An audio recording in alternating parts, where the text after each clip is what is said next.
और ब्रेक के बाद उत्तराखंड की करें तो उत्तराखंड में आसमानी आफत का असर लगातार दिख रहा है। उधर हिमाचल प्रदेश भी अभी तक बाढ़ और बारिश के सैलाबी कहर से उबर नहीं पाया है और दोनों ही राज्यों में लगातार परेशानी सामने आ रही है।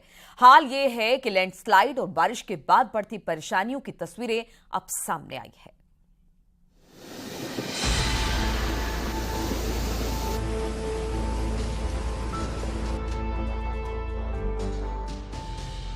बाढ़ और बारिश के बाद उत्तराखंड के कई जिलों पर आसमानी आफत का असर दिख रहा है। 26 जुलाई तक उत्तराखंड में येलो अलर्ट जारी किया गया है। उधर कई इलाकों में पहाड़ से गिरने वाले पत्थर परेशानी पैदा कर रहे हैं। रुद्रप्रयाग में भारी बारिश के चलते अगस्त्यमुनि और नागरासू में भारी नुकसान पहुंचा है। अगस्त्यमुनि में पूरे बाजार में पानी भर गया और लोगों की दुकानों के अंदर भी पानी भरने लगा। वहीं बद्रीनाथ हाईवे का लगभग 20 मीटर हिस्सा धंस गया, जिसके चलते यहां वाहनों की आवाजाही पूरी तरीके से ठप हो गई। नगरासू में भी सड़क का हिस्सा धंसने से कई वाहन चपेट में आ गए। उधर चमोली के गौचर कमेडा में बद्रीनाथ हाईवे लगभग 100 मीटर तक क्षतिग्रस्त हो गया, जिससे बद्रीनाथ धाम से लेकर हेमकुंड साहिब जाने वाले यात्री रास्ते में ही फंस गए। रुद्रप्रयाग में देर रात भारी बारिश होने की वजह से नदी नाले उफान पर बहने लगे, जिसके बाद गौचर, कर्णप्रयाग, चमोली, गोपेश्वर, पीपलकोटी, जोशीमठ, बद्रीनाथ धाम, हेमकुंड साहिब, थराली और गैरसैंण का संपर्क कट गया। बद्रीनाथ हाईवे कर्णप्रयाग से लेकर बद्रीनाथ धाम तक नासूर बना हुआ है। जगह जगह लैंडस्लाइड होने से यात्रियों को काफी दिक्कतों का सामना करना पड़ता है। तो वहीं इस बार बारिश से नेशनल हाईवे पर नए नए लैंडस्लाइड जोन बन गए हैं। पहाड़ से कभी भी बड़े बड़े पत्थर गिरकर सड़क पर आ सकते हैं। उत्तरकाशी की यमुनोत्री में डाबरकोट के पास लगातार भूस्खलन हो रहा है। डाबरकोट में लैंडस्लाइड की नई तस्वीरें भी सामने आई हैं और पहाड़ी से लगातार पत्थर गिर रहे हैं। यमुनोत्री हाईवे डाबरकोट के पास 2 दिनों से बंद है। देहरादून के मालदेवता क्षेत्र में पिकनिक मनाने गए लोग नदी में अचानक पानी बढ़ने के कारण फंस गए। यहाँ नदी में बनी अस्थायी पुलिया भी तेज बहाव में बह गई। इससे नदी के दूसरे छोर पर 100 से ज्यादा लोग फंस गए। हालांकि काफी मशक्कत के बाद एसडीआरएफ ने सभी को सकुशल बाहर निकाला।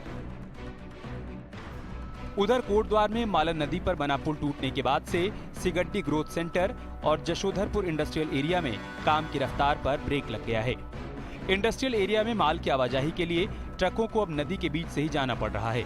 नदी पर बने पुल टूटने के बाद से भारी वाहनों के लिए आवाजाही के लिए एकमात्र विकल्प नदी के बीच से होकर जाना ही बचा है, जिसकी वजह से आए दिन नदी में ट्रक फंस जा रहे हैं।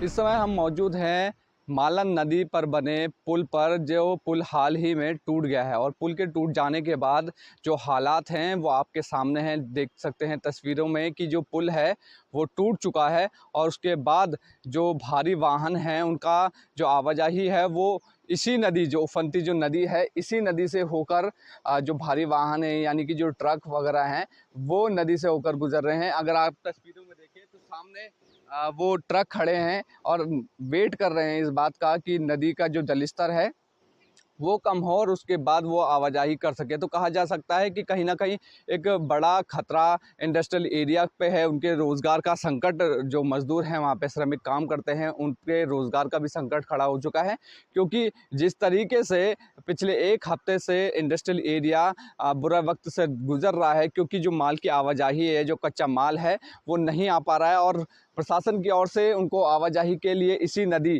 का रास्ता दिया गया है। क्योंकि ये जो पुल है, इसी पुल से होके पहले जो भारी वाहन है यानी कि ट्रक हैं वो गुजरते थे, लेकिन अब पुल टूट जाने के कारण जो ट्रक हैं वो अब नदी से होके उनके लिए रास्ता बनाया जा रहा है। लेकिन फ़िलहाल कोई रास्ता नहीं है और वो नदी से होके गुजरते हैं और इंतज़ार कर रहे हैं। देखिए वो काफ़ी सारे ट्रक हैं जो इंतज़ार कर रहे हैं कि पानी थोड़ा कम हो तो वो अपने जो जहां उनको जाना है या फिर किसी को फैक्ट्री जाना है या फिर किसी को जो माल लेके दूसरे शहरों तक पहुंचना है वो जा सके। अनुपम भारद्वाज, न्यूज़ 18, कोटद्वार।